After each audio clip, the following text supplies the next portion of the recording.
Film ini menceritakan tentang seorang ustadz sesat yang mengambil keuntungan dari pengikutnya, yang menganggapnya sebagai pembawa kebenaran. Namun, di balik itu semua, ustadz ini sangat menyimpang. Ia memanipulasi para wanita dengan iming-iming agama, bahkan melakukan pelecehan yang parah.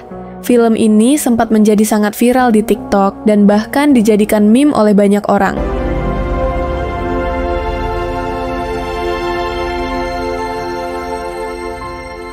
Cerita dimulai dengan memperlihatkan Walid yang sedang memberikan kajian kepada jamaah-jamaahnya dengan mengatakan bahwa dunia ini sudah seperti rumah sakit jiwa raksasa. Dunia akhir zaman ni dah macam rumah sakit jiwa terbesar. Masing-masing berlumba-lumba untuk menunjukkan sakit jiwa mereka. Lalu Sin berpindah kepada jamaah-jamaah Walid sambil menggeleng-gelengkan kepala. Di sisi lain, memperlihatkan juga istri-istri Walid yang sedang memberikan ceramah kepada ukhti-ukhti pengikut Walid. Wanita itu mengatakan bahwa beruntunglah wanita yang taat kepada suaminya, karena itu adalah wanita yang terpilih, yang dijanjikan surga. Lalu, kita juga diperlihatkan oleh seorang ulama. Pengikut Walid yang bernama Saifullah tampak sedang menasihati para jamaah. Dengan penuh keyakinan, ia menyampaikan bahwa Walid adalah titisan Nabi Muhammad, sosok yang mereka yakini sebagai Imam Mahdi. Walid Muhammad Mahdi. Sebuah kesesatan yang mulai terlihat jelas di permukaan. Singkat cerita, kita kembali diperlihatkan sosok Walid yang sedang berdakwah di hadapan para pengikutnya. Tempat itu mereka namai majelis jihad. Dengan suara yang lantang, Walid berkata, "Sebesar apapun pengorbanan kalian, tidak akan pernah sempurna jika tidak dibarengi dengan ketaatan pada pemimpin kalian." Lalu ia mengutip surah An-Nisa ayat 59, "Wahai orang-orang yang beriman, taatilah Allah, taatilah Rasulullah, dan taatilah para ulil amri di antara kalian." Tak berhenti di situ, Walid pun menekankan bahwa jamaah jihad harus memiliki dua sifat utama, ketaatan dan kesetiaan. Menurutnya, kesetiaan adalah sifat yang lebih tinggi daripada ketaatan, karena hanya dengan kesetiaan yang utuh, barulah pengorbanan dianggap sempurna. Ia pun mengakhiri dakwahnya dengan kalimat yang menggemparkan, "Dengan kesetiaan dan ketaatan ini, kalian akan bersamaku dan bersama Rasulullah menuju surga." Kesetiaan inilah kamu semua akan bersama Walid dan Rasulullah berjalan di titian sirat al-mustaqim untuk menuju ke syurga. Seorang wanita bercadar terlihat sedang dimaki-maki oleh salah satu istri Walid yang bernama Hafizah. Rupanya wanita itu menceritakan bahwa suaminya tidak setuju dengan ajaran Walid. Mendengar itu, Hafizah langsung murka. Dengan nada tinggi, ia memerintahkan wanita itu untuk menceraikan suaminya. Sin pun kembali ke majelis jihad. Kali ini, tampak pemandangan yang mengejutkan para jamaah sedang mencuci kaki Walid. Mereka tak hanya mencucinya para jamaah, bahkan diperintahkan untuk meminum air cucian kaki Walid. Dengan penuh keyakinan buta, mereka menganggap air itu sebagai keberkahan dari pemimpin suci. Kemudian, Sin berpindah. Terlihat seorang wanita muda bernama Baiduri sedang berbicara serius dengan ibunya, Umi Kalsum. Dengan raut wajah penuh gelisah, Baiduri berkata, "Bapakmu dosa besar, astagfirullahalazim. Ikut je, ikut je. Bu, mana boleh, Bu? Ikut je."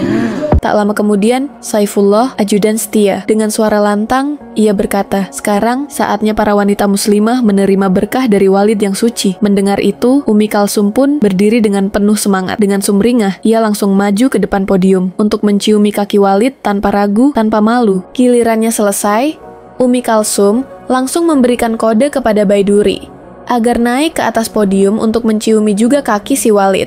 Baiduri awalnya menolak, namun akhirnya dia pun menurut dan naik ke atas podium. Namun tiba-tiba, pada saat akan menciumi kaki si Walid, Baiduri malah mencipratkan air yang ada di kaki Walid ke muka si aki-aki itu. Sontak saja, hal itu membuat orang-orang jamaah jihad di sekitarnya langsung marah dan berteriak kepadanya.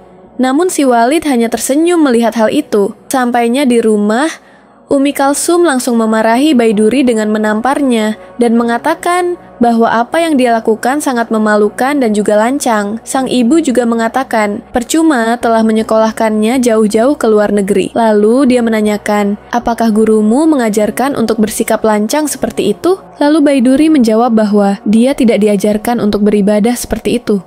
Dia tidak diajarkan untuk menyekutukan Allah. Lalu si ibu menjawab, Menduakan Allah, apa yang kau maksud? Katakanlah pada ibu, ajaran mana yang diajarkan oleh Walid yang menyekutukan Allah? Si ibu mengatakan bahwa ajaran Walid semuanya benar, berasal dari Al-Quran, hadis, dan juga sunnah. Tidak ada yang bertentangan. Namun Baiduri menimpali, bagaimana dengan meminum air rendaman kaki? Apakah itu benar? Si ibu pun menjawab, itu untuk mendapatkan berkah dari gurumu, seorang mursyid. Jika kamu mau, ya minumlah. Kalau tidak mau, tidak usah mencipratkan air ke mukanya. Namun Baiduri tetap teguh pada pendiriannya. Apa yang ibu lakukan itu tetap salah. Itu adalah sebuah kesesatan. Jika memang dia ulama yang baik, dia tidak akan membiarkan jamaahnya meminum air rendaman kakinya. Dia juga berkata, sudahlah, saya tidak ingin bertengkar dengan ibu, tapi saya tidak akan mau datang lagi ke jamaah jihad itu. Mendengar hal itu, sang ibu langsung marah dan berkata, ilmumu baru sedikit, tapi kamu sudah berani mengatakan orang lain salah. Terserah jika kamu mau seperti itu. Tapi ibu akan tetap mengikutinya, karena Walid adalah orang yang benar. Sang ibu pun menyumpahi Baiduri, ketika nanti kamu sudah lulus, kamu akan mendapatkan gelar anak durhaka, karena itulah ilmu yang kamu pelajari. Baiduri pun hanya bisa menangis melihat apa yang telah terjadi pada ibunya. Sin berpindah ke lokasi di mana Walid sedang bersama jamaah-jamaahnya. Para jamaah mengatakan bahwa wanita tadi sangat lancang. Sebelumnya belum pernah ada yang berani melakukan itu kepada Walid. Mereka pun menyarankan agar Baiduri diharamkan untuk kembali ke sana. Namun dengan santai, Walid menyuruh mereka untuk menganggap Baiduri sebagai seorang pemabuk. Dia lalu mengingatkan kisah Syekh Abdul Qadir Jailani, di mana seorang pemabuk bertanya, apakah Syekh Abdul Qadir Jailani bisa membuat dirinya beriman? Lalu sang Syekh menjawab, semua adalah kuasa Allah. Atas itulah, Walid mengatakan bahwa Baiduri adalah seseorang yang sengaja diutus oleh Allah kepadanya. Lalu salah satu istri Walid yang bernama Rabiatul datang menyarankan, bagaimana jika wanita itu dinikahkan saja dengan salah satu jamaah kita agar kita bisa mendidiknya? Walid pun tersenyum, seakan-akan dia sendiri yang ingin menikahi Baiduri. Singkat cerita, akhirnya keempat istri Walid berkumpul di suatu ruangan untuk mendiskusikan tentang bagaimana Walid akan menikahi Baiduri. Lalu Hafizah mengatakan bahwa menikahkan Baiduri bukanlah sebuah solusi. Rabiatul mengatakan, apakah kalian takut jika Baiduri dinikahi oleh Walid? Sontak saja istri Walid yang bernama Habibah khawatir jika benar Walid akan menikahi Baiduri karena salah satu dari mereka harus diceraikan. Lalu Rabiatul mengatakan bahwa siapapun yang akan dinikahi oleh Walid tidak boleh dibantah karena Walid tahu apa yang harus dia lakukan. Lalu Hafizah mengatakan bahwa dia mengerti hal itu dan tidak akan menolak. Dia hanya memberitahu kalau pernikahan Baiduri bukanlah solusi. Sehabis obrolan itu, Rabiatul meminta izin agar malam ini Walid bersamanya dengan alasan ada hal yang ingin dibicarakan dengan Walid mengenai jamaahnya. Singkat cerita, istri Walid yang bernama Masyitah sedang mengeluh kepada Habibah. Dia iri kenapa Rabiatul mendapatkan lebih banyak malam bersama Walid, bahkan sudah 3 malam Walid bersamanya terus. Meski sempat mengatakan ini semua salah Walid, namun nanti kita cakap dengan Walid. Sekarang kita cakap pasal ni dah. Takutlah. Balik bilik aku dulu. Habibah memilih untuk pergi karena takut dihukum oleh Walid dan akan membicarakannya nanti kepada Walid. Lalu diperlihatkan Walid yang sedang menjalani malam bersama Rabiatul. Namun ternyata di luar, Habibah sedang mendengarkan apa yang mereka lakukan. Pincang pada otak dia.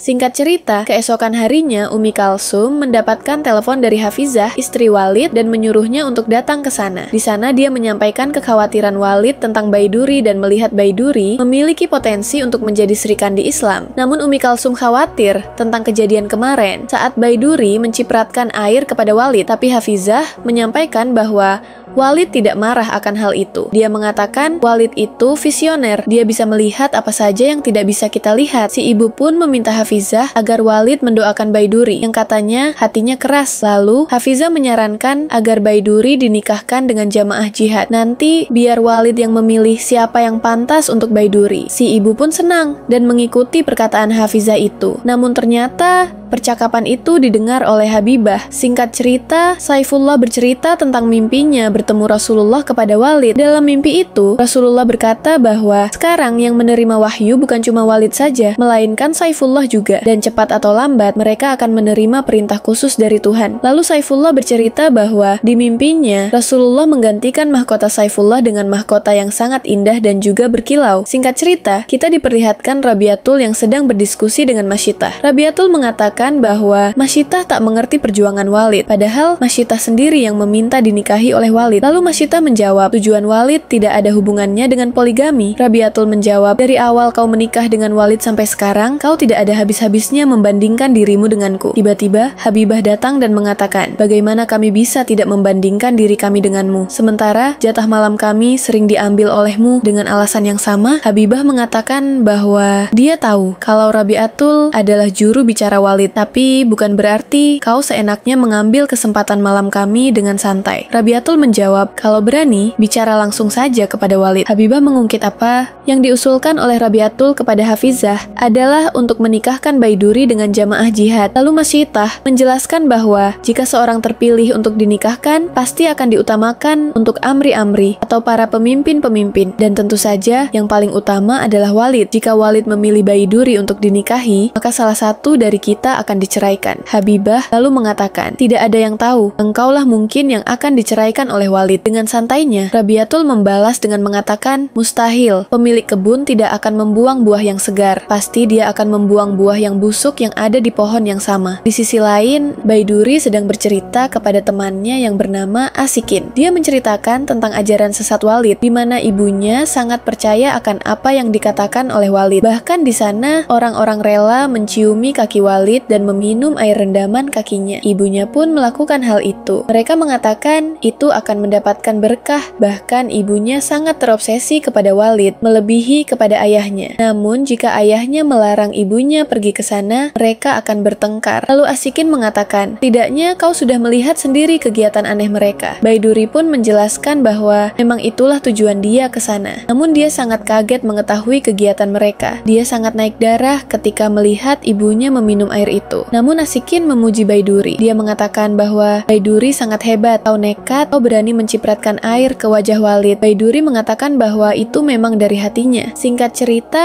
di rumah Baiduri, ternyata Ummu Kalsum sedang bertengkar dengan suaminya. Ummu Kalsum akan menikahkan Baiduri dengan jamaah jihad. Namun ayahnya Baiduri tentu saja tidak setuju dengan hal itu. Dia mengatakan bahwa ajaran di jamaah jihad adalah ajaran sesat. Si ibu mengatakan, tak peduli jika kau mengatakan saya sesat atau apapun, karena saya tetap mempercayai Walid dan akan membawanya ke surga. Sekali awak tanya Ibu Rahmat, syurga awak ada bersama?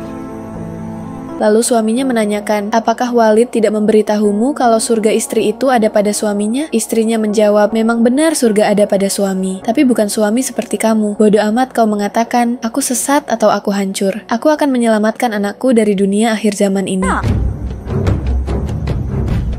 Baiduri lebih rela mati daripada kena kahwin dengan mana-mana ahli jemaah ibu. Aduh, saya tak izinkan rawat balik jatuh talak. Maaf saja tidak cukup, Habibah. Kamu akan dihantar ke labuan. Mana malu kau bila kau boleh bercinta dengan seorang lelaki yang belum lagi diputuskan oleh Walid?